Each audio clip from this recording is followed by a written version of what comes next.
Hello everyone, তো তোমরা সবাই কেমন আছো? আশা করি ভালো আছো, আমিও ভালো আছি। তো আজকে অনেক দিন পর একটা ব্লগ নিয়ে এলাম। পাপারে ছোট্ট একটা গিফট দিব, ছোট্ট একটা গিফট, বেশি বড় না, ছোট্ট মোটোর মধ্যে একটা গিফট দিব। তো গ্যাসেরা ট্রায়াল দিতেছি, দিয়ে হের লেগে একটা হার নিউ আর কি গলার। তো তো হের লেগে গেলাম গ্যাসের, ওখানে দেখতেছি ট্রায়াল দিয়ে কোনটা ভাল লাগবো। তো কত ডিউ তো ট্রায়াল দিলাম, যে দাম এক্ষণে স্বর্ণের এত পরিমাণে দাম বাড়তেছে, আমার মনে হয় দুর্গাপূজা আইতে আইতে মোটামুটি 1 লাখের মধ্যে যাইব গা। তো গিয়া সেটা হের আগের যে গলার চেনটা ছিল এটা একটু লাইট ওয়েটের মধ্যে আসিল, তার লিগা আর ভাল লাগে না নিজের বাচ্চার যদি একটু কম টম হয় কিচ্ছু, তো কোনো মা বাবারই ভাল লাগে না। তো গিয়া সেটা দেখতেছি, দাদার সাথে গেছি গিয়া মিনা গহনালয়, এটা হচ্ছে শান্তিবাজার। আর শান্তিবাজার কি তো কই, শান্তিপাড়া, আগরতলা শান্তিপাড়া আর কি। তো গিয়া সেটা দেখলাম, কত কিছু দেখলাম। ওই যে রানীহাটটা, এই হাটটা আমার ভালো লাগছে। তো জানি না নিতে পারবো না, পারতাম না, চেষ্টা করুম নেওয়ার।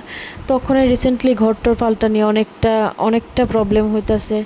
প্রবলেম হইলে তো তাও সেই প্রবলেম হইতেছে না, সব ঠিক আছে, ভগবানের সব কিছু সামলাই নিছে। তো গিয়ে সেটা গলারটা নিলাম। আর তারপরে দেখতেছি একটা লকেটও, ওই একটা লকেটও নিয়ে নেই। আগের লকেটটা মুখে দিয়ে দিয়ে কামড়াই কামড়াই এটা নষ্ট করেছে। তো অনেক কিছুই নেওয়ার ইচ্ছে করে, কিন্তু সবসময় তো আর হইয়া ওঠে না। তো গিয়ে সেটা হেরে কোনো রকম ফোন দিয়ে সেটা বসায় রাখছি, আর আমরা দেখতাছি। তো আগের গলারটা দিয়েও লইলাম, আর আরেকটা গলার একটু দেখছিলাম। এই গলারটা অনেকটা হেভি ওয়েটের মধ্যে, অনেকটা বড়, এটা ওখানে ক্ষমতা নাই লওয়ার। তো বাবনও একটু দুষ্টামি টুষ্টামি করলো। ঘন্টা দুয়েকের মধ্যে আসছিলাম, একটু সময় লাগছে বেশি। তো গিয়ে সেটা লয়ে সেটা ফাইনালি তো চেইন আর লকেটটা নেওয়া হইলো। তোমরা কেমন হয়েছে একটু কমেন্ট করে জানাইও। বাবানের লেগে ছোট্ট একটা উপহার আমরার তরফ থেকে। আর হাতের তো রিসলেট বাবনের আছে।